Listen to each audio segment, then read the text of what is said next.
and good evening. Welcome to day 2 of the America East wrap-up show here on STN Channel 2. I'm Brendan Marshall. And I'm Darius Wilmot.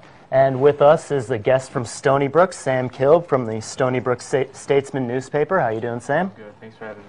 No problem. But before we get to him, Darius, the brackets look like this coming into today for the women. Number 2 BU takes on number 7 Vermont in the first game, and then number 3 Binghamton right after that takes on number 6 New Hampshire.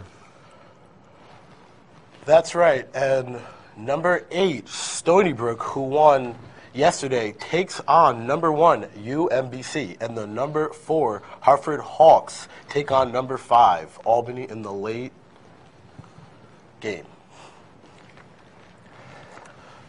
Talk about the bracket.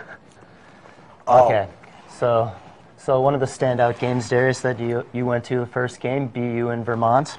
Yeah, you know, it was a really good game. This is the third. It was a really good game. Vermont may be the two-time defending champs. However, they have been getting pushed around by Boston all year, though. So BU comes out on top with us.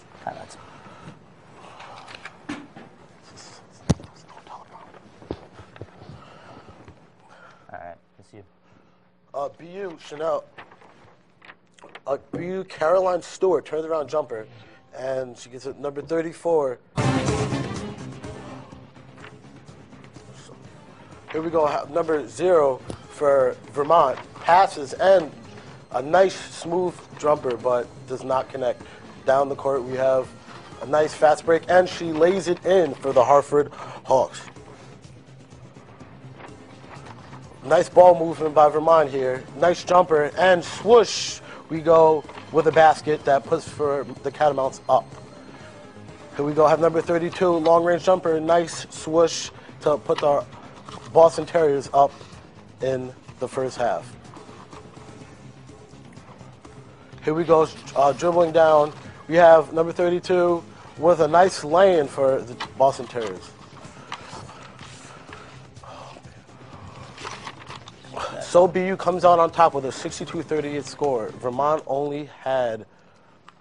How about that Vermont BU game? It was a good game, you know. Yeah, BU played great defense. Vermont actually had only 6 points in the first half, if you can believe that. That's pretty crazy. Yeah, that is quite...